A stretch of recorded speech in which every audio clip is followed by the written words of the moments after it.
नमस्कार, मैं हूं आपके साथ अंकिता पाल। बुलेटिन की शुरुआत करते हैं बड़ी खबर से। इस वक्त की बड़ी खबर चंडीगढ़ से। आज पेश होगा हरियाणा का बजट। सीएम सैनी बतौर वित्त मंत्री पेश करेंगे बजट। बड़ी खबर इस वक्त की टीवी स्क्रीन पर। दोपहर 2 बजे शुरू होगी सदन की कार्यवाही। बजट में कई बड़े ऐलान हो सकते हैं। आज बजट पेश होने वाला है। महिला, युवा और किसानों के लिए ऐलान की संभावना भी है। दरअसल इस बजट से काफी उम्मीदें हैं लोगों को। हरियाणा सीएम आज पहली बार बजट पेश करेंगे। महिलाओं को 2100 महीना, युवाओं को हर साल 40,000 नौकरियां, रिटायरमेंट उम्र भी बढ़ सकती है। इससे काफी ज्यादा लोगों को उम्मीदें हैं। बड़ी खबर है इस वक्त की चंडीगढ़ से। आज पेश होगा हरियाणा का बजट और सीएम नायब सिंह सैनी आज दोपहर 2 बजे सदन की कार्रवाई शुरू होगी और बजट में कई बड़े ऐलान भी सीएम कर सकते हैं।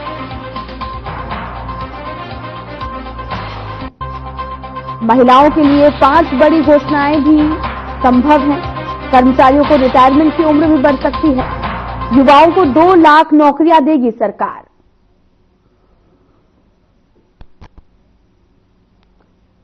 आपको बता दें कि आज बजट पेश होने वाला है और दोपहर 2 बजे आज बजट पेश किया जाएगा और इस दौरान कई लोगों को उम्मीदें भी हैं और ऐसा कयास भी लगाया जा रहा कि बहुत कुछ इस बजट में होने वाला है। और साथ ही एनसीआर में डिफेंस, एरोस्पेस, पंचकुला में फिल्म सिटी बनेगी। नायब सिंह सैनी ने एनसीआर क्षेत्र के 14 जिलों को लॉजिस्टिक हब के रूप में विकसित करने की भी घोषणा कर चुके हैं और महेंद्रगढ़ में डिफेंस, एरोस्पेस और पंचकुला में फिल्म सिटी के लिए बजट का प्रावधान भी संभव है। और साथ ही मेवात क्षेत्र में नई सशस्त्र पुलिस बटालियन के लिए बजट में अलग से प्रावधान भी किया जा सकता है। स्वास्थ्य, शिक्षा पर भी फोकस करेगी सरकार। सरकार का राज्य में मेडिकल कॉलेज बनाने पर फोकस होगा और इसके साथ ही बजट में और भी तमाम ऐलान भी हो सकते हैं। नए मेडिकल कॉलेज बनाने के बाद में राज्य में डॉक्टर की कमी को पूरा कर सकती है। प्रदेश में करीब 4500 जो डॉक्टर हैं उनकी कमी है और 45 लाख परिवार चिरायु योजना के तहत 5 लाख से भी फ्री इलाज का फायदा ले सकते हैं। तो वहीं हरियाणा सरकार के द्वारा विधानसभा में बजट सत्र के दौरान आज मुख्यमंत्री नायब सिंह सैनी बजट पेश करेंगे। वहीं बजट में भिवानी के व्यापारी और आमजन को खास उम्मीदें भी हैं। उन्हें उम्मीद है कि आज पेश होने वाला बजट उनके लिए राहत भरा साबित होगा। बजट में हर वर्ग के लिए कल्याणकारी घोषणाएं होंगी। साथ ही उन्होंने मुख्यमंत्री से हर वर्ग को ध्यान में रखते हुए बजट में विशेष छूट देने की मांग भी उठाई है। व्यापारियों ने जीएसटी में छूट तो युवाओं ने स्थायी रोजगार की मांग भी की है।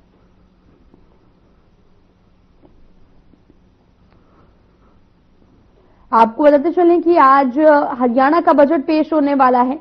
सीएम नायब सिंह सैनी पहली बार बजट पेश करने वाले हैं और इसको महिलाओं को बिग गिफ्ट थीम पर देखा जा रहा है। व्यापारी और आमजन को काफी ज्यादा उम्मीदें भी हैं। स्वास्थ्य, शिक्षा पर भी फोकस करेगी सरकार। ऐसा भी कहा जा रहा है कि किसानों को प्रोत्साहन राशि भी देगी सरकार। किसानों को धान की खेती में भी विमुख करने, उन्हें प्राकृतिक खेती की तरफ मोड़ने के लिए सरकार 10,000 रुपए प्रति एकड़ के दर से प्रोत्साहन राशि देने वाली है। पहले ये राशि 7,000 रुपए की प्रति एकड़ हुआ करती थी। और साथ ही आपको यह भी बताते चलें कि तमाम तरह के कयास लगाए जा रहे हैं। स्वास्थ्य, शिक्षा पर फोकस करेगी सरकार। मेयर, विधायकों के लिए भी काफी तोहफे हो सकते हैं। दरअसल मेयरों और पार्षदों के मानदेय में 25 से 30% की बढ़ोतरी भी की जा सकती है। सरकार विधायकों का टीए-डीए बढ़ाने का फैसला भी ले सकती है और तमाम उम्मीदें जो हैं वो लोग लगा के बैठे हैं। एनसीआर में डिफेंस, एरोस्पेस, पंचकुला में फिल्म सिटी भी बनेगी और युवाओं को भी 2 लाख नौकरियां देने का भी ऐलान कर सकती है। कर्मचारियों के रिटायरमेंट की उम्र भी बढ़ सकती है। साथ ही महिलाओं के लिए 5 बड़ी घोषणाओं भी जो है वो होने के लिए संभव है, जहां पर फर्स्ट आने वाली छात्राओं को स्कूटी, ब्याज मुक्त लोन, 2 लाख लखपति दीदी बनाना, 500 के सिलेंडर का दायरा भी बढ़ सकता है और 2100 रुपए महीना भी मिल सकता है। दरअसल 18 से 60 साल तक की उम्र की महिलाओं को 2100 रुपए देने की तैयारी में है। बजट आ रहा है, मैं चाहती हूँ गवर्नमेंट को बोलना बजट के कि प्लीज हमारे जो हाउस वाइफ है उन पे थोड़ा ध्यान दिया जाए। बिकॉज हमारे जो किचन्स में जितनी भी सामग्री यूज होती है सबके दाम बहुत बढ़ गए और हमारे किचन का बजट एकदम हिल गया है, मीन्स बहुत ऊपर चला गया है। जो ये देते थे पहले हमें मंथली, उसमें तो हम बचा भी लेते थे पहले कुछ पैसे अपने खुद के लिए, अब तो हमें खुद के जो बचे हुए पैसे वो भी लगाने पड़ते हैं घर खर्च के लिए। सो प्लीज गवर्नमेंट को मैं निवेदन करना चाहूंगी कि हमारे गृहिणियों पे थोड़ा ध्यान दे और हमारे जो किचन का जो खर्चा है वो उस पे थोड़ा, सामान जो भी यूज होता है उस पे थोड़ा ध्यान दे के बजट में उस पे कम रखे। बजट देखो कोई एक थोड़ा है, कितने बजट डालिए। मैं तो ये उम्मीद करूं कि आम आदमी को क्या मिलने जा रहा है, आम आदमी कितना परेशान है। आप पत्रकार हैं, गली गली घूमते हो, मतलब जो सरकार वादे करती है वो कोई सरकार है, सरकार आनी जानी चीज है, लेकिन जो वादे करती है उनके ऊपर पूरा उतरना चाहिए। अब दिल्ली में सरकार बनी है, 2100 रुपये कहा था, अपना हरियाणा में सरकार बनी है, लेडीजों को 2100 रुपये कह रखा है। अब एक तो इसमें क्लियरिटी नहीं है कि वो 2100 रुपये चाहे कोई गरीब है, चाहे कोई अमीर है, चाहे कोई मध्यम वर्ग है, क्या सभी लेडीज को दिया जाएगा? इसको क्लियर अखबार में क्लियर आनी चाहिए, क्लियर कट। जो भी वित्त मंत्री है, जो भी सीएम साहब हमारे, जो भी हमारे स्थानीय नेता हैं, वो इस बारे बताएं जनता को। हम अपेक्षा करती है सरकार अब की और बजट के अंदर सबसे पहले व्यापारियों के लिए एक अलग से फायर ब्रिगेड का इंतजाम करे, क्योंकि भिवानी में पहले भी कई बार हादसे हो चुके हैं जिससे व्यापारी को बहुत बड़ा नुकसान हुआ है। तो हमारी सबसे पहले कई बार मांग भी रही है और हम चाहते हैं इस बजट के अंदर सरकार कम से कम 2 फायर ब्रिगेड की गाड़ियां इंडस्ट्रियल एरिया भिवानी के अंदर स्थापित करे, जिससे भविष्य में हमें इस तरह की दुर्घटनाओं से बचाव हो सके। उसके अलावा आज व्यापारी के लिए एक अलग से एक टास्क फोर्स बनाई जाए, जिससे व्यापारी को किसी तरह की कोई भी चोरी डकैती या कोई हमला होता है उसके बारे में कोई दिक्कत आती है, उस टास्क फोर्स को तुरंत प्रभाव से उस पर एक्शन करे और एक्शन कर उस अपराध को, जघन्य अपराध या सामान्य अपराध को पकड़कर और पकड़े और व्यापारी की समस्या का समाधान करे। हरियाणा का जो अब बजट आने वाला है उसके अंदर हरियाणा सरकार को मध्यम वर्ग को ये देख करके उनकी महंगाई है जो आजकल उस पर भी कंट्रोल करना चाहिए।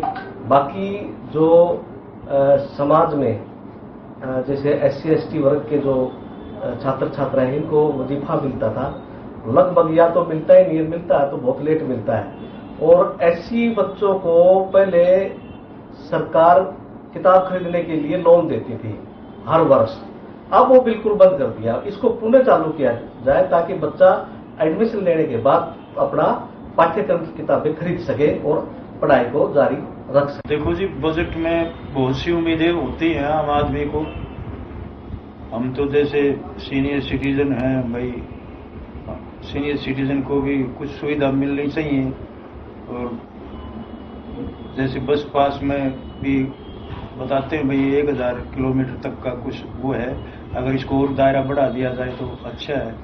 और ये भिवानी में खास तौर से मेडिकल कॉलेज बन रहा है, इसमें इसको चालू किया जाए ताकि इसमें सुविधाएं हों, जो कमी है उनको दूर किया जाए। और SC/ST के बच्चों के लिए जो वजीफे की सुविधा थी, सुनने में आया है कि लगभग बंद हो गया है वो।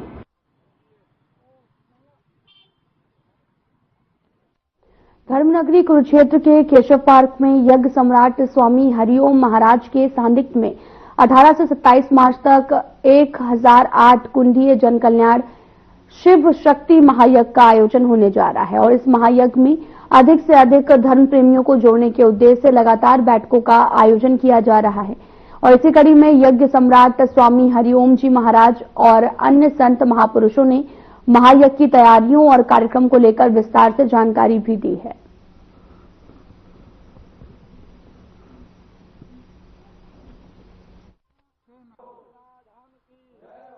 इस 1008 कुंडी महायज्ञ की सभी लोग कलश यात्रा में सम्मिलित हों, अधिक से अधिक, और कुरुक्षेत्र को धाम बनाने की ओर अग्रसित करें। 18 तारीख को हम सभी लोग 6 बजे ब्रह्म मुहूर्त में सभी ब्राह्मणों के साथ, सभी संतों के साथ, सभी भक्तों के साथ हम लोग 18 तारीख को ब्रह्म मुहूर्त में स्नान करेंगे ब्रह्म सरोवर में। उसके बाद कलश यात्रा निकलेगी। कलश यात्रा में महादेव जल डाला जाएगा कलश में, वही महादेव जल कलश यात्रा में जाएगा। जो 1008 कुंडी महायज्ञ होने जा रहा है, ये इस पूरे शहर को अपितु राज्य को गौरवान्वित करेगा कि 1008 यज्ञ कुंडी जो महायज्ञ हमारे कुरुक्षेत्र धाम पर हो रहा है, पुण्य धाम बढ़ेगा और मानस जन संस्कृति सनातन का उत्थान होगा। सभी इसमें मिलकर के जब काम करेंगे तो सबका सर्वे भवन्तु सुखिना, सर्वे सन्तु निरामया, सर्वे भद्राणि पश्यन्तु, मां कश्चित् दुख भागवे। शिव शक्ति महायज्ञ धर्म क्षेत्र कुरुक्षेत्र की इस पावन धरा पर केशव पार्क में संपन्न होने जा रहा है। आपके माध्यम से सभी कुरुक्षेत्र वासियों जो भी आपके माध्यम से मेरी वाणी को सुन रहे हैं, श्रवण कर रहे हैं, देख रहे हैं, उनसे मैं आह्वान करता हूं कि वो ज्यादा से ज्यादा संख्या में 18 तारीख को धर्म कलश जो पावन पवित्र ब्रह्म सरोवर से उठकर शिव शक्ति महायज्ञशाला में प्रतिष्ठित किया जाएगा, अपना सहयोग देकर पुण्य के भागीदारी बने और तन मन धन से शिव शक्ति महायज्ञ को संपूर्ण करने का संकल्प लें। गुरु भगवान के संकल्प को भव्य दिव्य और बहुत ही शानदार ये संपूर्ण हो कि ये धर्म क्षेत्र है। धर्म क्षेत्र में कुरु वंश का ये रण क्षेत्र बना, इसलिए इसका कुरुक्षेत्र नाम पड़ा है। वास्तव में ये धर्म का क्षेत्र है और इस धर्म क्षेत्र में किया हुआ थोड़ा सा भी, इतना सा भी, जो भी जिससे हो सके, कहते हैं एक घड़ी आधी में पुण्याधि, तुलसी संगति साधु की हरे कोटि अपराध।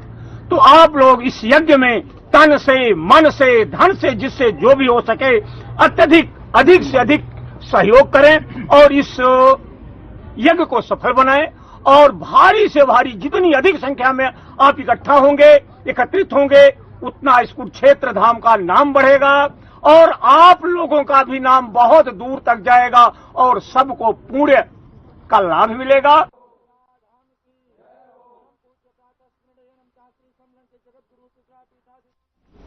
सरस्वती बोर्ड के वाइस चेयरमैन धुमन सिंह कीरमच ने जानकारी देते हुए कहा कि थानेसर शहर में पिपली से लेकर ज्योतिसर तक प्रोजेक्ट जिसका टेंडर हो चुका है और इसी महीने में काम की शुरुआत हो जाएगी। सरस्वती बोर्ड की मुहिम काम आई तो 29 करोड़ का प्रोजेक्ट पिछली मनोहर सरकार ने पास किया था और अब नायब सैनी सरकार इस प्रोजेक्ट को पूरा करने में प्रतिबद्ध है। इस प्रोजेक्ट के माध्यम से सरस्वती को एक तरफ से पक्का करके और उसके ऊपर रास्ता भी बनाया जाएगा जिसमें नदी की कैपेसिटी बढ़ जाएगी और क्या कुछ कहा है उन्होंने, आपको भी सुनाते हैं।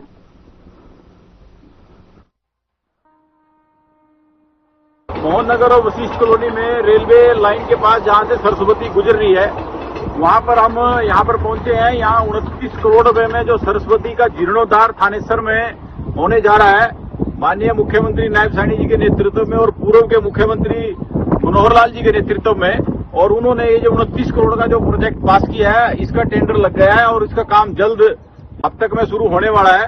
आज ये पूरी जो टीम है यहाँ पर इसको चेक करने के लिए कि जो हमने ये साथ में पैरेलल ड्रेन है इसको हम अभी ये पक्का किया है और साइड में से इसको पानी निकालने का जो काम शुरू कर दिया है, उसकी वजह से सारा गंदा पानी हम इसमें डाइवर्ट करेंगे। की उद्देश्य है कि सारा जो गंदा पानी है इस गंदे नाले में, मैं आपको दिखा रहा हूँ, इस गंदे नाले में डाइवर्ट हो जाएगा। सारा गंदा पानी जो है इस गंदे नाले में डाइवर्ट होगा और सरस्वती में हम स्वच्छ जल जो है वो चलाने का हमारा प्लान है।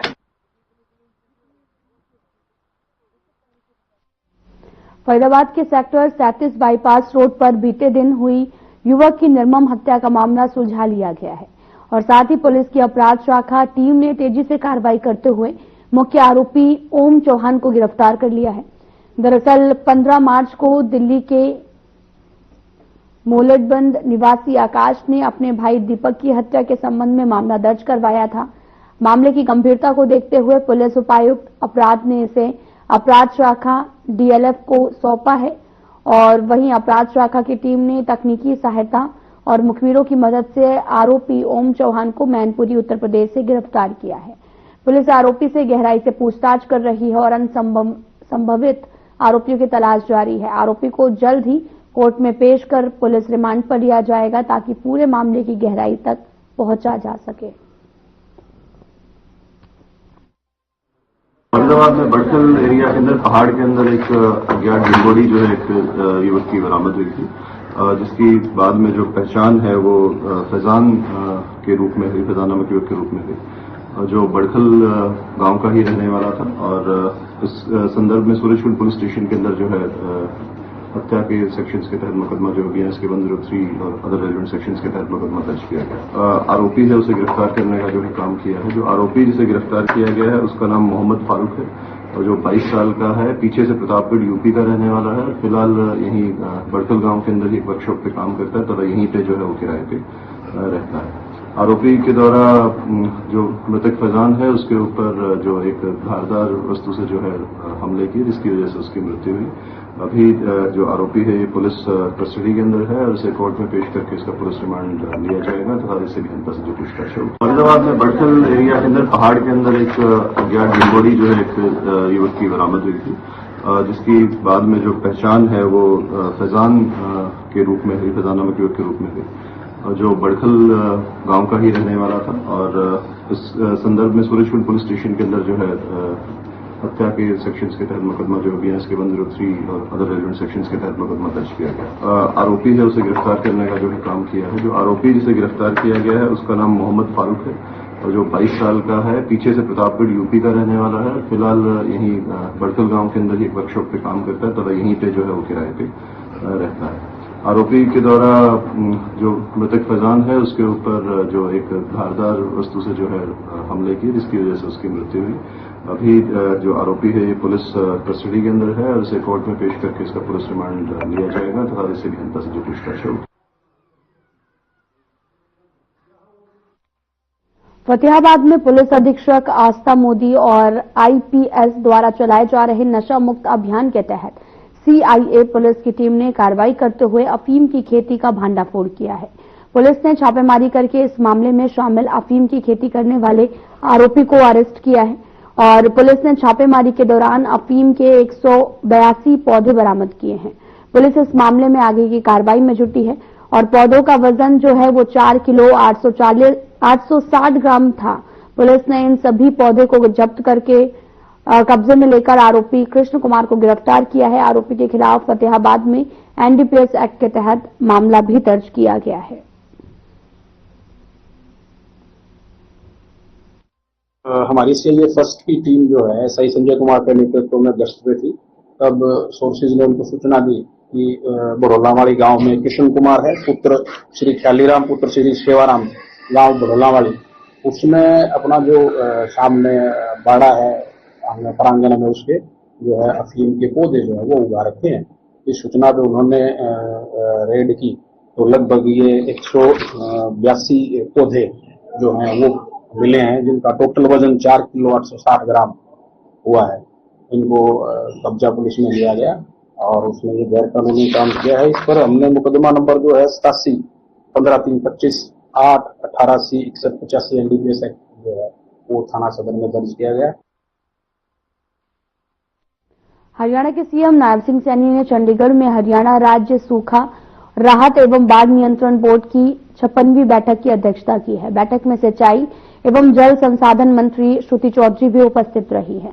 साथ ही सीएम सैनी ने आगामी मानसून के मौसम में राज्य में जल भराव रोकने के लिए सभी उपायुक्तों को निर्देश दिया कि वे अपने क्षेत्रों में नालों की सफाई और नहरों की डिसिल्टिंग करवाना सुनिश्चित करें। इसके अलावा उपायुक्त बाढ़ नियंत्रण के लिए चल रही परियोजनाओं की निरंतर समीक्षा करें, समयबद्ध तरीके से उन परियोजनाओं को पूरा करवाना सुनिश्चित करें। यदि किसी परियोजना में कोई कमी पाई जाती है या फिर परियोजना में किसी प्रकार की देरी होती है तो उपायुक्त संबंधित अधिकारियों की जिम्मेदारी तय करते हुए उसके खिलाफ कार्रवाई करेंगे। आपको बताते चलें कि जल निकासी को लेकर जरूरी दिशा निर्देश दिए गए हैं और साथ ही आपको यह भी बताते चलें कि आगामी मानसून को लेकर सरकार अभी से अलर्ट मोड पर है।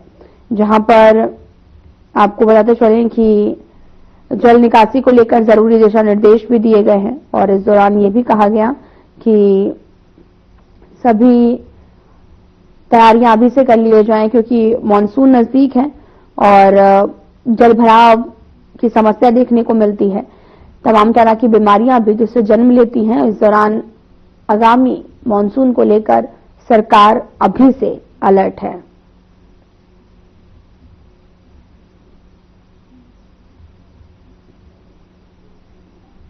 आपको बताते चलें कि तमाम तरह की जो सरकार ने आदेश दिए हैं उसको मानसून को लेकर एक बैठक बुलाई गई और बाढ़ नियंत्रण बोर्ड पर सीएम सैनी की बैठक रही और इस दौरान जरूरी दिशा निर्देश भी दिए गए हैं।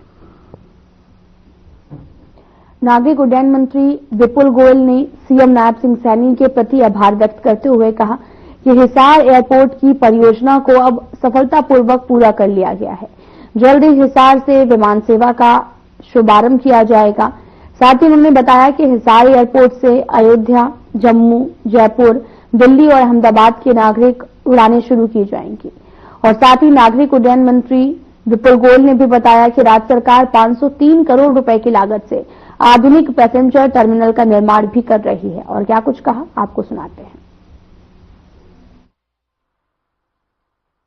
सबसे पहले तो मैं मुख्यमंत्री नायब सैनी जी को मुबारकबाद देना चाहूंगा कि अनेकों सालों से ये जो पेंडेंसी थी सब पूरी होने का काम हुआ और महाराजा अग्रसेन हिसार एयरपोर्ट को लाइसेंस मिल गया है और आने वाले दिनों में माननीय मुख्यमंत्री जी, प्रधानमंत्री जी समय लेंगे और यहां से उड़ाने, नियमित उड़ाने, चाहे अयोध्या के लिए हो, चाहे लखनऊ के लिए हो, चाहे मुंबई के लिए और अनेकों जगह पर उड़ाने यहां से शुरू हो जाएंगी। इसी के साथ साथ एक एविएशन हब बनने का काम, एक इंडस्ट्रियल कॉरिडोर बनने का काम यहां पर शुरू हो जाएगा और आने वाले दिनों में हिसार एक बहुत बड़ा इंडस्ट्रियल हब कहलाएगा।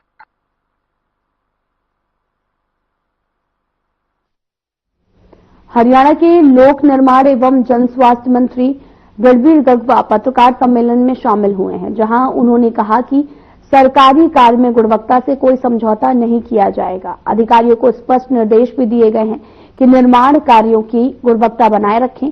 यदि किसी स्तर पर सड़क निर्माण या फिर अन्य कार्यों में लापरवाही पाई गई तो न केवल अधिकारियों पर कार्रवाई होगी बल्कि संबंधित एजेंसियों पर भी कार्रवाई निश्चित है।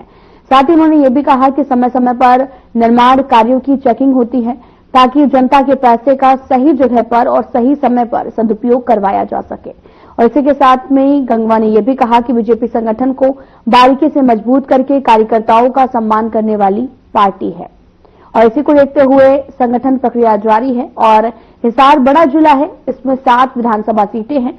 इसे देखते हुए पार्टी ने हिसार जिले को 2 भागों में बांटकर 2 जिला अध्यक्ष बनाने का निर्णय लिया है। बड़ा जिला है, 7 विधानसभा इसके अंदर है और इसलिए उसको थोड़ा और संगठन की दृष्टि से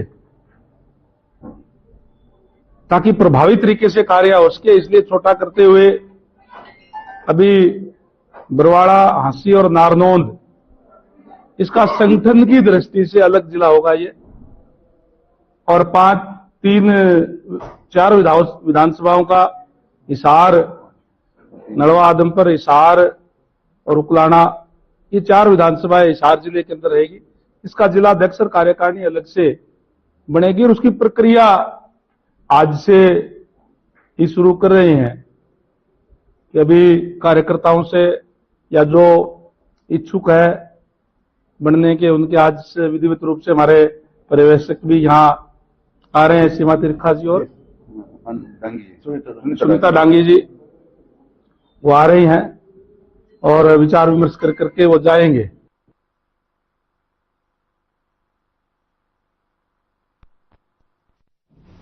लाभ में इतना ही। अब वक्त तो चला है डॉक्टर राकेश गुप्ता के साथ हमारे खास कार्यक्रम प्लस माइनस का।